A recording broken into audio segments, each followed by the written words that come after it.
नमस्कार. आज आपल्या सोबत आहे हर्षा किरण शहाणे. महाराष्ट्र लोकसेवा आयोगाच्या माध्यमातून घेण्यात आलेल्या स्पर्धा परीक्षेतून आज तिची तलाठी ह्या पदावर नियुक्ती झालेली आहे. आज त्याच्याशी आपण आज संवाद साधणार आहोत. पहिल्यांदा तुझं खूप खूप अभिनंदन. हर्षा, तुला तुझं उद्दिष्ट लहानपणापासून तुझं ध्येय काय होतं? म्हणजे MPSC एक्झाम करायच्या, त्यातूनच पुढे पोस्ट मिळवायच्या का? मी कॉलेजला असतानापासून माझी इच्छा होती की लोकसेवा आयोगाच्या स्पर्धा परीक्षांमधून मोठी पोस्ट काढायची, UPSC MPSCमधून. मी सुरुवातीला UPSCचा 2 ते 3 वर्ष अभ्यास केला आणि त्याच्यानंतर 1-2 अटेम्प्ट नंतर समजलं की याची डेप्थ खूप जास्त आहे, याला वेळ लागणार आहे. त्यामुळे मी MPSCचा अभ्यास चालू केला आणि MPSCच्या पहिल्याच अटेम्प्टमध्ये मंत्रालय क्लर्क ही पोस्ट मी काढली आणि 2021मध्ये ही परीक्षा झाली होती आणि याचं जॉईनिंग मिळालं ऑक्टोबर 2023ला. म्हणजे साधारण 2 वर्ष प्री मेन्स, त्यानंतर टायपिंग टेस्ट जी आमच्या बॅचपासून चालू झाली होती आणि त्यानंतर जॉईनिंग, ह्या पूर्ण प्रोसेसला 2 वर्ष निघून गेली. ह्या 2 वर्षाच्या पिरियडमध्ये एकही एक्झाम झाली नाही किंवा UPSCचा पण अभ्यास बंद असल्यामुळे UPSCची पण एक्झाम मला देता आली नाही आणि पूर्ण वेळ घरी किंवा लॉकडाऊन सुरू असल्यामुळे पुणे ते घर असं हा प्रवास चालूच होता.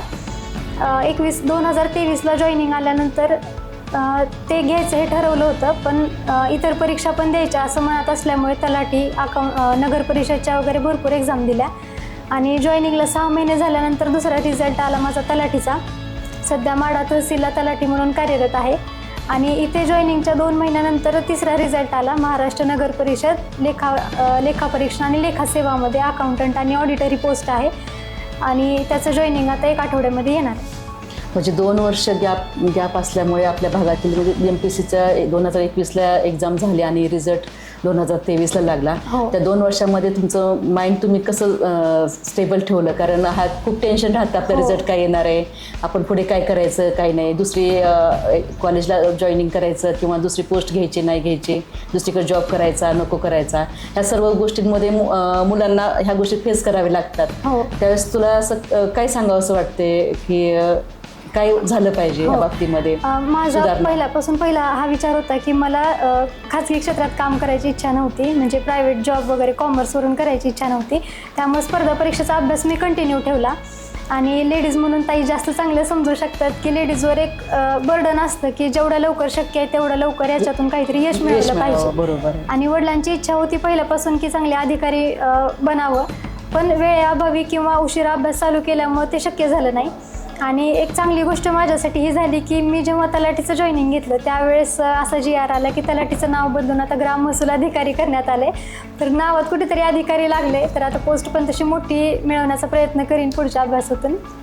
MPSCचा अभ्यास करत असताना आता ग्रामीण भागामध्ये ह्या ठिकाणी क्लासेस नाही आहेत, त्यांना आपल्या ग्रामीण भागातील विद्यार्थ्यांना मार्गदर्शन मिळत नाही आहे. तसं तुला कोणाचं मार्गदर्शन मिळालं? तू कुठे क्लासेस जॉईन केले होते? सुरुवातीला ग्रॅज्युएशनला माढ्यात असताना मी उपळाई आपल्या रोहिणी दिदी भाजी भाकरे त्यांच्या नोट्स थोड्याशा घेतल्या आणि वाचल्या, पण समजायला खूप अवघड गेलं मला ते, कारण ते इंग्लिश मिडियममधून होतं. तसं शिवप्रसाद नका, ते सध्या कलेक्टर आहेत राजस्थानला, त्यांच्या पण नोट्स मी वाचल्या. पण स्वतः जेव्हा वैयक्तिक अभ्यास चालू केला तेव्हा या गोष्टींचा खूप फरक पडतो, कारण पेपर UPSCचे 9 पेपर रिटर्नचे असतात, प्रिलिम्स असते, मेन्स असते, ह्या गोष्टी स्वतः अभ्यास चालू केल्याशिवाय समजत नाही. तर यांचं मार्गदर्शन तर आहेच, पण शिवाय स्वतः अभ्यास चालू केल्यानंतर अनुभव वेगळा राहतो. म्हणजे कष्टाने आणि म्हणजे ग्रामीण भागातील आपलं मराठी मीडियममध्ये शिक्षण झालं आणि पुढे आपल्याला इंग्लिश मीडियममध्ये जर इंग्लिशचा अभ्यासाचं थोडंसं आपण कमी पडतोय, तरी पण तू कष्टाने आणि जिद्दीने ह्या गोष्टी तुझ्या चालू ठेवल्या.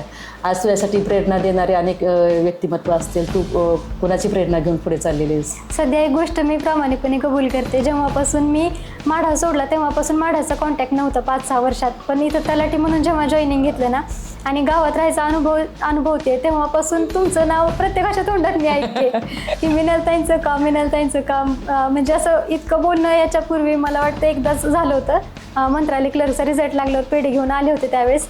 पण सध्या माझा आदर्श आणि पूर्ण काम करण्याची पद्धत मी तुम्हाला फॉलो करायचं ठरवलं. थँक्यू.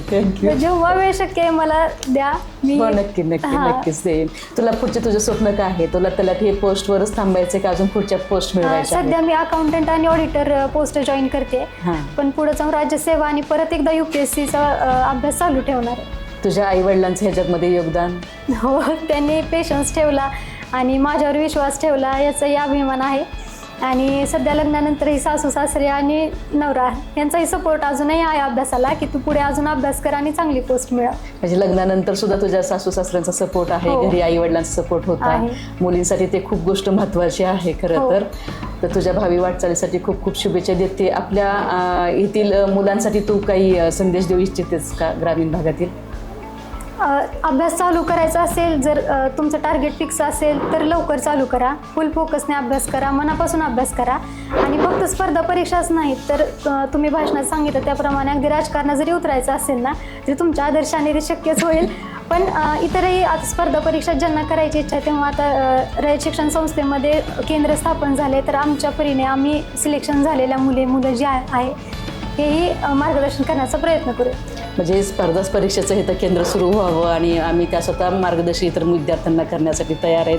खरंच खूप चांगली गोष्ट आहे. तुमच्याबरोबर तुम्ही इतर विद्यार्थ्यांना मुलींना सुद्धा पुढे घेऊन जाण्याचा मानस स्वतःशी बाळगत आहात.